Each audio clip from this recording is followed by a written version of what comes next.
Thursday, 3:41 p.m. You just finished fixing something that should have been someone else's problem, but they couldn't figure it out. So they came to you, like they always do, and you fixed it, like you always do, and they thanked you. And you felt good, because being the person people count on feels like winning, feels like being valued. And in that second, you reinforce the exact pattern that's keeping you from moving up. You're not being rewarded for being reliable. You're being locked in place because of it. And the worst part? You think this is how you earn the promotion, by being indispensable. But indispensable in your current role doesn't make you promotable. It makes you unmovable, because promoting you creates a problem nobody wants to solve. And in a moment, I'm going to show you the exact conversation that happens about you when you re-nod in the room. Because what they say isn't what you think. There's a word that sounds like a compliment but functions like a cage. Reliable. When your manager calls you reliable, you hear recognition. You hear trust. You hear, this person is essential, and you are. Essential to keeping things running exactly as they are.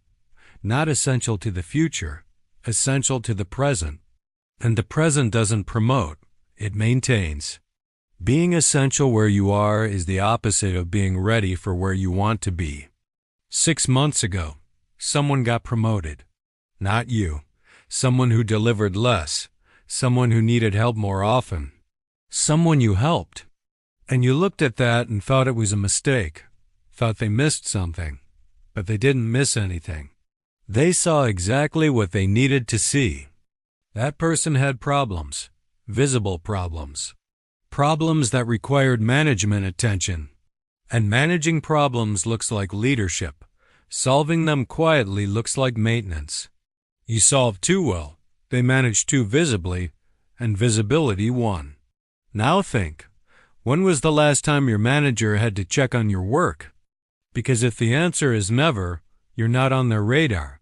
You're on autopilot. Let me show you what's happening. Every time you fix something without being asked, you prove you don't need supervision. And not needing supervision sounds good. Sounds like autonomy. But in corporate structure, autonomy without visibility is invisibility. Because managers get promoted for managing. And if you don't need managing, you don't make them look good. You just make their job easier. And making someone's job easier doesn't make you promotable. It makes you convenient.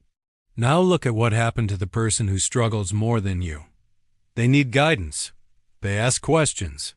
They escalate issues. And every time they do, your manager has to step in. Has to coach. Has to solve. And solving creates narrative. Creates the appearance of impact. And when your manager's manager asks, "What have you been working on?" Your manager has stories. Stories about challenges overcome. Problems solved. People developed, and your name isn't in those stories. Because you never created the need for them. You made yourself unnecessary to their success story. Tuesday morning, 9:15 a.m., emergency meeting. Something broke. Everyone's panicking, and they look at you.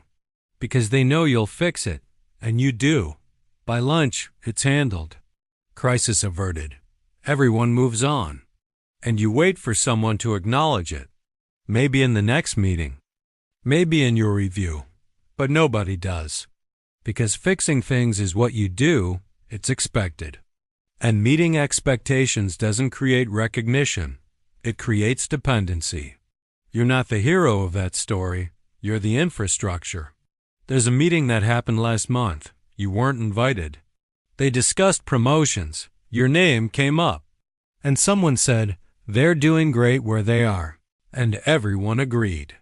Not because you're not capable of more, but because you're too valuable where you are. And moving you means finding someone who can do what you do. And training that person. And risking that they won't be as reliable. And that risk isn't worth it when you're already handling everything. You became too good at the wrong thing. This seems small, but the cost is exponential. Here's what they're not telling you. Reliability is valued differently at different levels. At your level, it's rewarded with more work. At the next level, it's assumed, expected baseline. What gets you promoted isn't doing your current job perfectly. It's showing you can do a different job entirely. And you can't show that while you're buried in being perfect at this one. Being the best at what you do now is proof you should stay doing it. 18 months in the same role. You've optimized everything. You're twice as fast as when you started. You handle double the volume. You never miss deadlines. Never create problems. Never need backup. And you look at that like a resume, like proof of competence. But it's not being read as competence. It's being read as capacity. Capacity to take more. And more doesn't come with more money. It comes with more work. You didn't build a case for promotion. You built a case for exploitation. Now look at who actually moved up. Did they handle the most tickets? No. Did they have the cleanest record?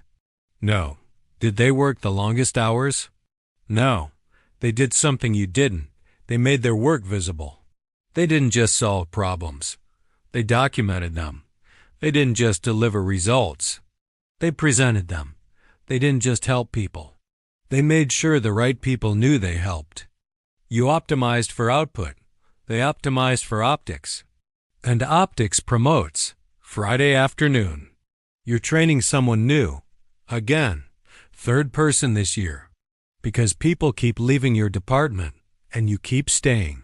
And every time someone new starts, they come to you. Because you know everything. And you teach them. And they learn.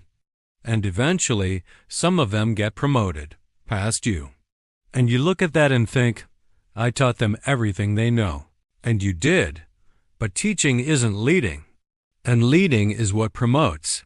You became the institutional knowledge that makes everyone else promotable. The problem isn't this moment. It's what this pattern teaches the system about your ceiling. There's a belief you're operating under. That excellence speaks for itself. That if you just keep being excellent, someone will notice. Someone will reward it. Someone will move you up. But excellence without advocacy is just productivity. And productivity at your current level doesn't create promotion pressure. It creates retention pressure. Because losing you would hurt, so they don't promote you. They just make sure you don't leave. They're not overlooking your value. They're protecting it. By keeping you exactly where you are, let me show you the math. You handle 40% more work than your job description requires. You do it in the same 40 hours. You never complain. Never ask for help. Never escalate. So from management's perspective, you're operating at 140% efficiency for 100% cost. Why would they change that equation? Why would they risk disrupting a system that's already optimized? You're not being held back despite your performance. You're being held back because of it.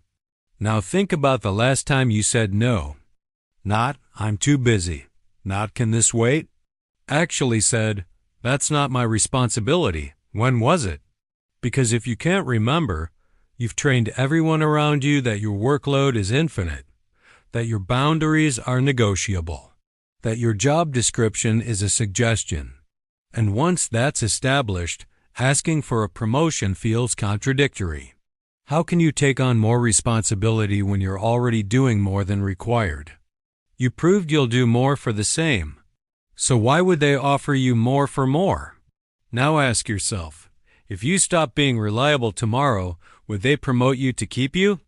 Or would they just replace you with someone else who'll accept the same deal?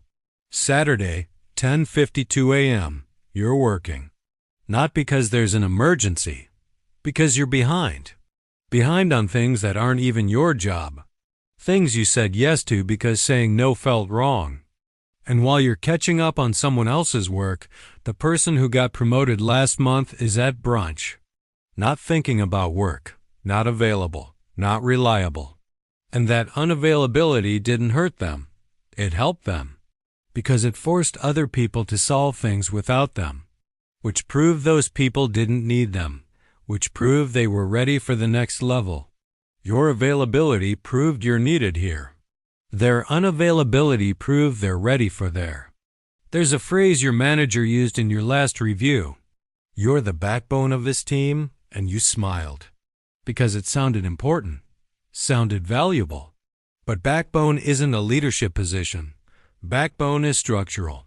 And structural doesn't get promoted. Structural gets loaded. Being the backbone means you're carrying weight, not climbing. Here's what's actually happening when they call you reliable. They're not describing your potential. They're describing your function. You're the person who doesn't create problems, who doesn't need hand-holding, who doesn't push back. And in a system that's optimizing for efficiency, that function is valuable, but it's not promotable. Because the next level doesn't need someone who solves problems quietly. It needs someone who can manage people who create them. You're too busy being the solution to learn how to manage the problem. 28 months in the same role. You've asked about advancement twice. Both times you heard the same thing. You're doing great. We just need to find the right opportunity. And you believe that. Because it sounds reasonable. Sounds like they're working on it. But they're not. The right opportunity doesn't exist. Because the opportunity they have is you staying exactly where you are. Doing exactly what you're doing, forever. We re-looking for the right opportunity is code for, we re-hoping you stop asking. Now look at the person who just got hired at the level above you. Did they come from a company where they were the most reliable person? No. They came from a place where they managed reliable people, where they delegated, where they created systems instead of being the system. And when they interviewed, they didn't talk about how much they could handle. They talked about how they built teams, how they scaled processes, how they made themselves unnecessary. You're trying to prove you're irreplaceable. You should be proving you're scalable. This seems like loyalty. But loyalty without leverage is just compliance. There's a cost you haven't calculated. Every year you stay as the reliable one is a year someone less reliable uses to move up. And moving up isn't linear, it's exponential. Because each level gives access to different projects, different visibility, different networks. And while you're handling the day-to-day at your level, they're building the relationships that generate the next opportunity, and the gap doesn't close. It widens. The difference isn't in the work, it's in what the work positions you for next. Here's the truth you're avoiding. Being the best employee is not the same as being the best candidate for promotion. The best employee solves everything. The best candidate for promotion delegates everything. The best employee is always available. The best candidate sets boundaries. The best employee makes their manager's life easier. The best candidate makes their manager look good. You optimized for the wrong metric. Let me show you what happens next if nothing changes. You'll stay reliable. You'll keep delivering. You'll keep being the person everyone counts on. And in 3 years, you'll train another person who just got hired above you. And you'll feel the sting. But you won't leave. Because by then, being reliable will be your identity. And walking away from that will feel like admitting you were wrong. So you'll stay, and the pattern will continue. You're not building a career. You're building a cage. You're not stuck because you're not good enough. You're stuck because you're too good at being useful where you are. And the worst part is the system won't change. Until you realize that being indispensable in the wrong place is the same as being disposable everywhere else. In the next video, I'm going to show you how to spot the difference between being valued and being used. Because once you see it, you can't unsee it.